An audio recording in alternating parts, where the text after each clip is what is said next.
محترم حضرات، ہمیں اس بات کا بھی علم ہونا چاہیے کہ تقریباً 100 سال تک جنگ آزادی میں حصہ صرف مسلمانوں کا رہا ہے، کہ 1754 سے تقریباً 1857 تک صرف مسلمان ہی اس دیش اور اس ملک کے لیے لڑتا رہا ہے۔ بعد میں ہمارے اکابرین اور بزرگوں نے سوچا کہ ہم غیر مسلموں کو بھی، اپنے بھائی برادران وطن کو بھی ساتھ لیں گے اور ساتھ مل کر لڑیں گے، اس لیے انہوں نے گاندھی جی کو آگے کیا، ان کو اپنا قائد مانا اور ان کے شانہ بشانہ ہو کر اس ملک کو آزاد کرایا ہے۔ آپ کو معلوم ہونا چاہیے، خان عبدالغفار خان کا آپ نے نام سنا ہے، یہ افغانستان کے پٹھان تھے۔ انہوں نے بہت سارے افراد کو ساتھ میں لے کر گاندھی جی کا ساتھ دیا ہے۔ گاندھی جی نے جو آندولن کیا تھا، اس آندولن میں یہ شریک ہوئے، بلکہ ان کے شانہ بشانہ کھڑے ہوئے اور 300 سے تقریباً اتنے افراد کو لے کر گاندھی جی کے ساتھ تھے۔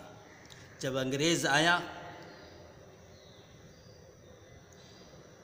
تو اس نے یہ کہا کہ تم آندولن ختم کرو، انہوں نے کہا ہم آندولن ختم نہیں کریں گے۔ کہا کہ آندولن ختم نہیں کرتے تو ہتھیار اٹھا لو، ہم سے لڑو۔ کہا کہ ہم لڑنے کے لیے نہیں آئے، گاندھی جی نے اہنسا کا کہا ہے، اس لیے ہم خاموشی سے اپنی بات رکھنا چاہتے ہیں، ہم کوئی لڑائی اور کوئی ہتھیار نہیں اٹھائیں گے۔ انگریزوں نے جب یہ بات دیکھی تو انگریزوں نے گولیاں چلا دی، جس میں 260 افراد، جس میں خان عبدالغفار خان بھی شامل ہے، وہ بھی شہید ہو گئے۔ اسی طریقے سے میں آپ کو یہ بات بتلا دوں، بننے میاں کا آپ نے نام سنا ہوگا، کہ جب یہ گاندھی جی بہار گئے، ان کے خانے کا نظم بننے میاں کے ذمے تھا۔ انگریزوں نے بننے میاں سے مل کر یہ کہا کہ تم گاندھی جی کے کھانے میں زہر ملا دو، اور ان کے بیوی بچوں کو یہ قید کر کے لے کے گئے، پکڑ کر لے کر گئے، اور کہا کہ اگر تم ایک ٹائم کے کھانے میں زہر نہیں ملائیں گے تو تمہارا ایک فرد کو ہم مار ڈالیں گے۔ بننے میاں نے کھانے میں زہر نہیں ملایا اور اپنی بیوی اور بچوں کو قربان کرنا پسند کیا اس دیش کے لیے، اس ملک کے لیے۔ یہ ہمارے مسلمانوں کا کردار رہا ہے کہ مسلمانوں نے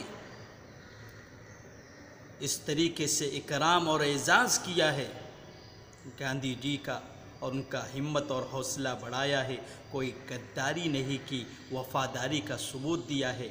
اور یاد رکھیے، یہ بھی بات میں آپ کے سامنے پیش کرنا چاہتا ہوں کہ ایک آندولن میں جب گاندھی جی سے پوچھا گیا کہ اگر اس آندولن میں آپ انتقال کر جاتے ہیں، شہید ہو جاتے ہیں، تو آپ کے بعد آپ کی گدی کون سنبھالے گا؟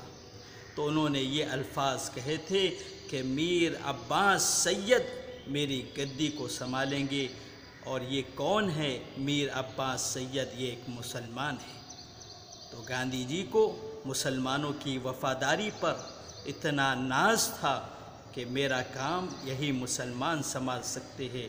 آج گاندھی جی کو ماننے والے مسلمانوں پر انگلی اٹھا رہے، مسلمانوں کے خلاف آواز اٹھا رہے، میں جانتا ہوں کہ یہ تعصب پرست افراد ہے اور یہ چند ہی افراد ہیں جنہوں نے اس ہندوستان کو واپس سے غلامی کا شکار بنانے کی کوشش کی ہے، اور یہ اسی سازش میں لگے رہتے ہیں، لیکن ان کی سازش کامیاب نہیں ہوگی، اس لیے کہ برادران وطن یہ سمجھ گئے ہیں کہ مسلم کل بھی وفادار تھا، آج بھی وفادار ہے اور قیامت تک اس ملک کا وفادار رہے گا۔